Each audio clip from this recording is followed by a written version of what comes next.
Oke, selamat pagi. Assalamualaikum warahmatullahi wabarakatuh. Kita lanjutkan seri perkuliahan Matematika Teknik 2. Kali ini akan dibahas mengenai salah satu algoritma yang populer dalam teori graf, yaitu algoritma Dijkstra. Yang akan dipelajari kali ini sebelum ke algoritma Dijkstra-nya akan dijelaskan sedikit mengenai jenis-jenis graf, yaitu ada directed graphs dan weighted graphs. Directed graphs itu apa? Yaitu graf berarah. Nah, misalkan kita lihat ada 3 buah not B, C, dan L. Anda lihat, misalkan kalau ini adalah pola pertemanan kamu di dalam Instagram, misalnya L memfollow C, tapi C tidak memfollow L. Buktinya apa? Tidak ada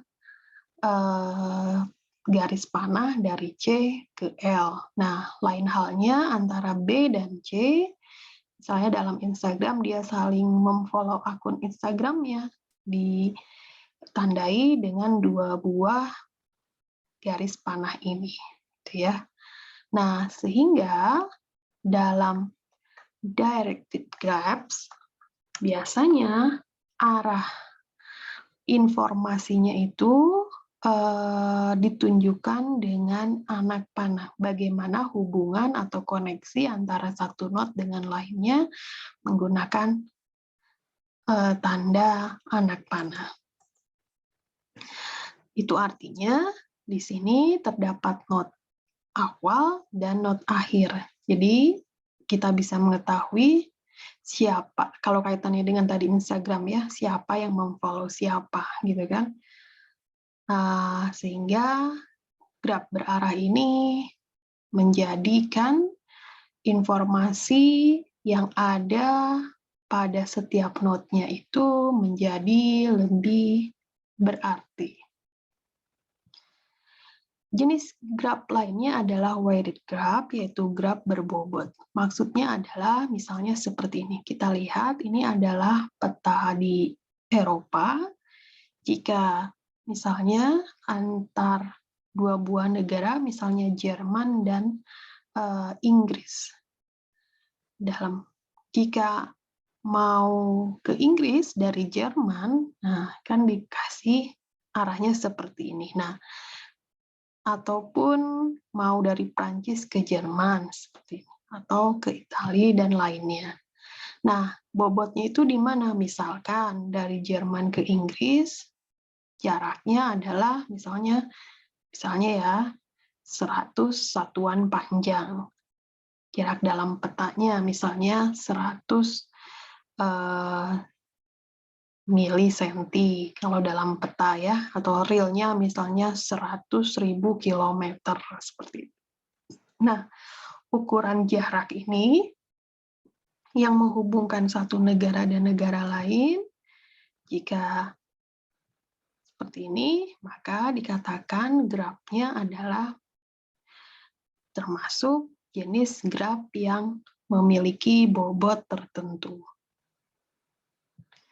Oke, nah pengetahuan tentang graf yang berarah ataupun berbobot ini akan kita gunakan dalam mengaplikasikan algoritma Dijkstra. Apa sih algoritma Dijkstra itu? Algoritma Dijkstra adalah algoritma untuk menghitung jalur terpendek atau jalan terpendek atau shortest path antara satu not dengan not lainnya dalam sebuah graf. Jadi, algoritma Dijkstra ini algoritma yang salah satu yang paling populer di dalam graf, karena Anda mungkin sering menggunakan aplikasi Google Maps.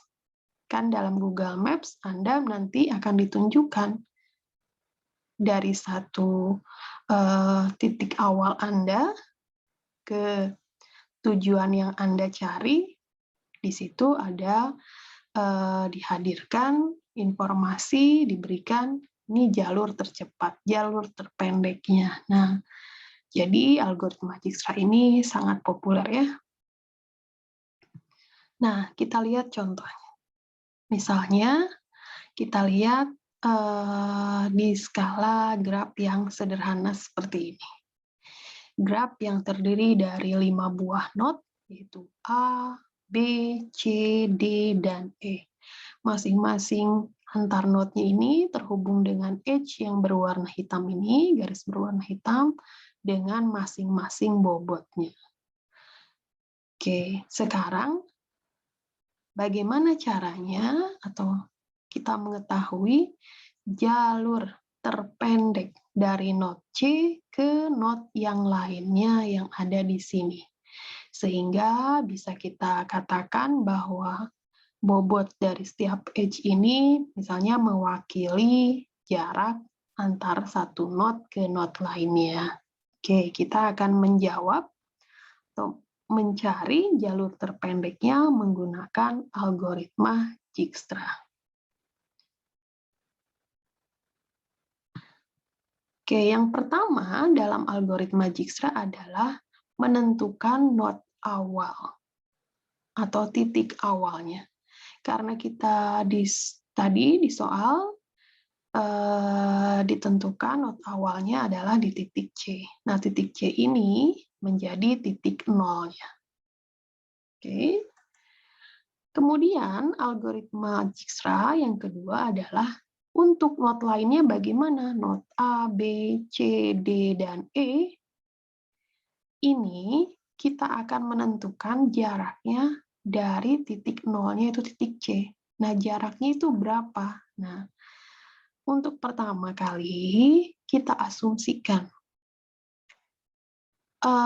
jaraknya itu harusnya kan kita mencari jarak terdekat ya, dari C mau ke A itu mana sih jalur tercepat, terpendeknya dari C ke E misalnya, atau ke B. Nah, karena kita gunakan algoritma Dijkstra, langkah kedua adalah not yang lainnya ini, karena kita belum tahu, kita asumsikan jaraknya adalah tak hingga.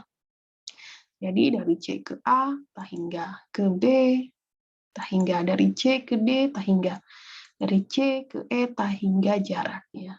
Dalam artian tak hingga jaraknya ini adalah bentuk kuantitatif dari kita tuh nggak tahu berapa jaraknya gitu kan. Nah, langkah ketiga adalah mencek not neighbor-nya. Not tetangga dari not awal. Nah, not awal kita sudah pilih not C. Berarti tetangganya, not tetangganya berarti adalah not A, B, dan D. Kenapa kita pilih A, B, dan D? Masih ingat? Suatu not dikatakan saling bertetanggaan atau bersifat neighbor jika terhubung langsung dengan satu edge. Dari C ke A oleh satu edge ini, dari C ke B oleh satu edge ini, dari C ke D oleh edge ini. Selanjutnya adalah kita cek masing-masing not neighbor-nya tersebut. Kita lihat dulu yang pertama adalah not B. Anda lihat, dari C ke B, awalnya kan jaraknya dari 0 sampai tak hingga. Kita lihat, di sini, edge-nya memiliki bobot 7. Katakanlah jaraknya 7 km misalnya. Maka, sekarang jarak dari titik C ke B menjadi 0 ditambah dengan bobotnya 7. Berarti menjadi 7 km misalnya. Jadi kita mengetahui dari not C ke B sudah tidak tak hingga lagi jaraknya, tapi menjadi 7 km. Kemudian kita lihat not neighbor lainnya yaitu not A. Sama seperti pola berpikir untuk yang ke not B, Anda lihat dari not A ke maksudnya dari C ke A kan kita asumsikan awalnya adalah tak hingga. Nah, sekarang kita lihat dari C ke A dihubungkan dengan H yang bobotnya 1. Maka jaraknya berubah dari 0 tambah bobotnya 1. Dari tak hingga berubah menjadi 1 kilometer misalnya. Lakukan hal yang sama untuk not yang D. Dari 0 sampai tak hingga berubah karena kita mengetahui H-nya memiliki bobot 2 menjadi jaraknya 2 km. Oke, di sini kita sudah memvisit, mencek not C sebagai not awal dengan para not neighbor-nya. Kita beri tanda ini ya, checklist. Nah, dari langkah yang pertama tadi, kita sudah mendapatkan data ini. C sudah kita visit, sudah kita cek, beri tanda checklist. Kemudian jaraknya terhadap not neighbor-nya sudah kita ketahui ya, ke A1, ke B7, dan ke D2. Nah, algoritma Dijkstra, langkah yang tadi itu kita ulangi lagi. Untuk not yang lainnya, di sini kan ada 5 buah not. Kita lakukan checking atau visit untuk kelima not ini. C sudah, nah, misalnya kita akan memvisit, mencek not yang A. Maka A ini kita jadikan sebagai titik awalnya, titik nolnya. Oke. Langkah kedua adalah cek not neighbor-nya. Anda lihat di sini, A hanya bertetangga dengan C dan B. Oke. A ke C ini dihubungkan oleh H yang ini, dari A ke B dihubungkan not ini. Oke.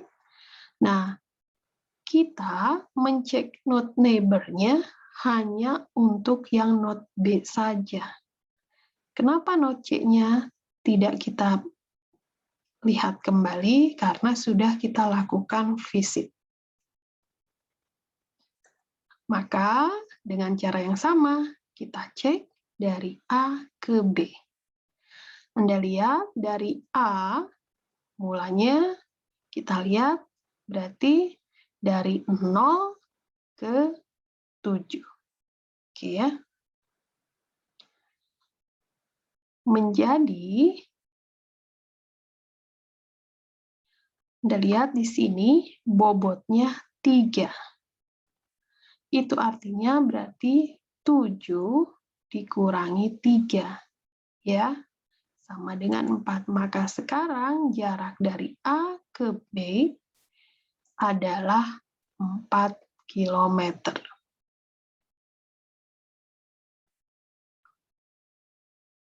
Oke, berarti not A sudah beres kita cek atau kita visit. Kita beri tanda checklist seperti ini.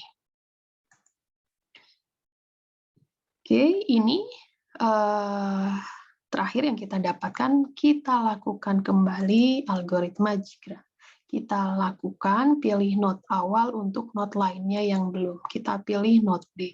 Dengan cara yang sama, kita ulangi langkahnya, not D-nya kita mulai sebagai titik awal, titik 0, cek neighbor-nya, neighbor-nya berarti titik not B dan E, dan C, karena C sudah kita visit, sudah kita cek, tidak perlu kita lakukan proses kalkulasi lagi jaraknya. Oke, kita lihat yang B. Dari not D ke B. Berarti kan dari 2 ke 5. 2 tambah 5 berarti 7. Oke, di sini Anda lihat sudah ada jaraknya 4.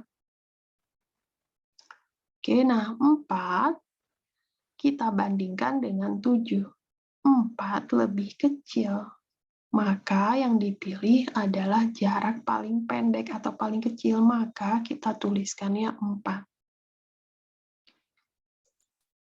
Oke, kemudian kita lihat not yang lainnya, not E. Dari 2 ke tahingga.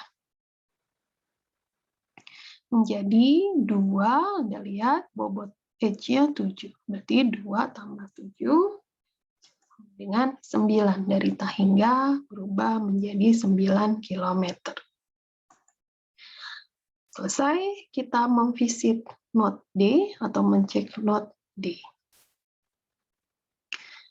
Kita lakukan lagi langkahnya untuk not yang lainnya, yaitu yang belum kita visit, yaitu not B.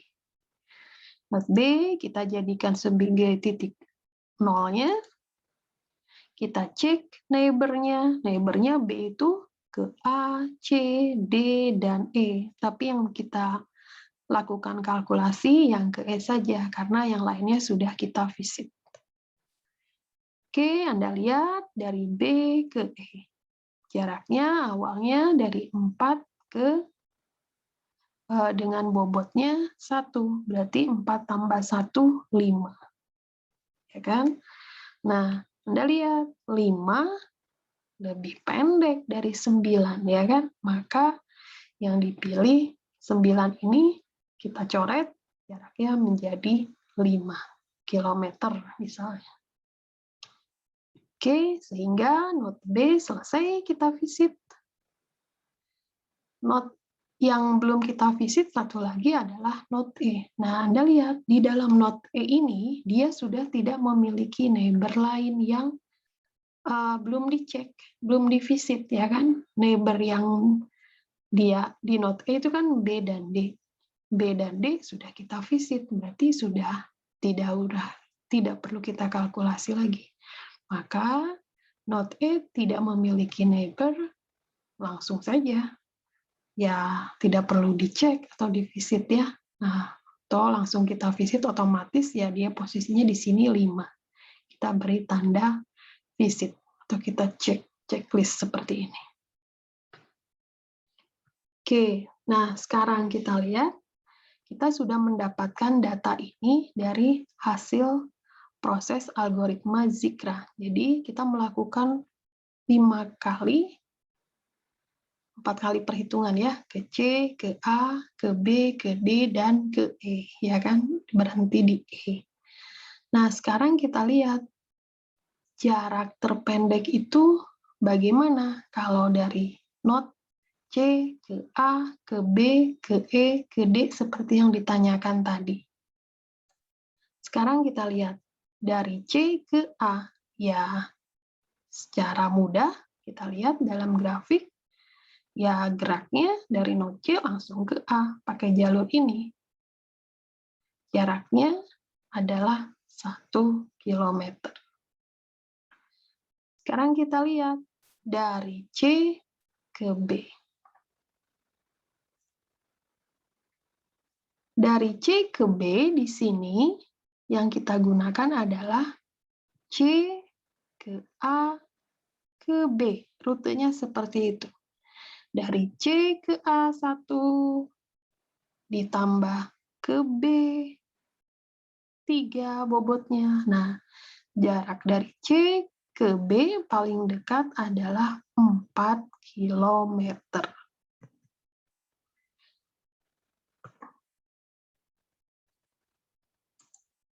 Kita bisa bandingkan. Misalnya seperti ini, dari C ke B yang ini. Anda lihat, jaraknya tidak lebih pendek, tapi lebih jauh. Karena dari 0 ke 7 km. Ya kan? Maka jalur terpendek yang digunakan adalah yang rute merah ini. Ya.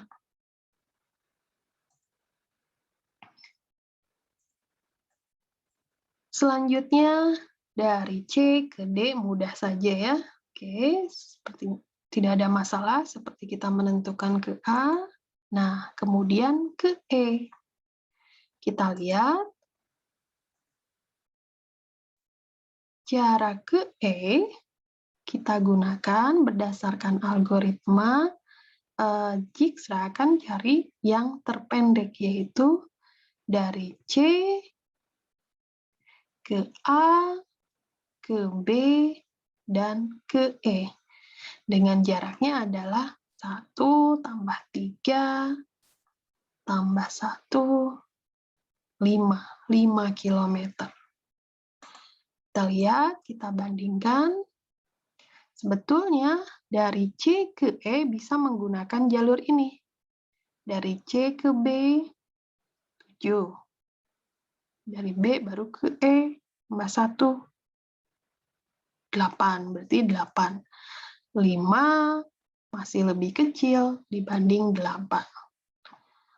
Kemudian kalau kita gunakan jalur dari C ke D, kemudian baru ke E. Kita lihat, berarti 2 ditambah 7, 9. Nah, maka jarak yang terpendek, atau kita lihat satu lagi, mungkin juga jaraknya dari C ke D, ke B, ke E. Berarti berapa? 2 tambah 5, 7 tambah 1, 8. Jaraknya 8 lagi. Maka Anda lihat, jarak yang warna biru itu adalah jarak paling kecil, yaitu 5 ini. Hasil dari perhitungan menggunakan algoritma Dijkstra. Maka dari itu, dengan algoritma Dijkstra, kita bisa memperoleh informasi jarak terdekat dari satu node ke node lainnya. Nah, sekarang kita simpulkan algoritma Dijkstra itu bagaimana sih langkahnya. Yang pertama, pilih node awal dengan jarak saat ini, yaitu kita anggap sebagai jaraknya adalah di titik nolnya. Kalau tadi di penjelasan kita simbolkan sebagai titik nolnya ini yang warna hijau, ya kan? Langkah kedua adalah node lainnya bagaimana? Untuk pertama kali diasumsikannya jaraknya tak hingga dari awal node. Oke, disimbolkan ini seperti itu tak hingga. Nah, langkah ketiga yang dilakukan berulang menentukan jarak node neighbor tetangganya dari node awal berdasarkan bobot dari masing-masing edge, kemudian pilih nilai minimum terkecil dari hasil perhitungan sebagai jarak terbaru. Kemudian tandai node awal yang sudah dicek, atau istilahnya node yang sudah di-visit. Kalau tadi disimbolkan dengan tanda checklist seperti ini. Nah, yang namanya algoritma kan berulang, polanya iterasi terus-menerus. Lakukan langkah 1-4 ini sebanyak node yang ada di dalam graf tersebut. Namanya algoritma, iterasi, ada awal, pasti ada finishnya, akhirnya di mana. Nah, algoritma Dijkstra ini berakhir jika semua node telah di-visit atau telah dicek, atau tidak terdapat lagi node unvisit. Maka algoritmanya selesai. Oke, jika ada pertanyaan bisa Anda sampaikan di forum kelas. Selanjutnya akan diadakan ujian akhir semester. Terima kasih, selamat pagi, Assalamualaikum warahmatullahi wabarakatuh.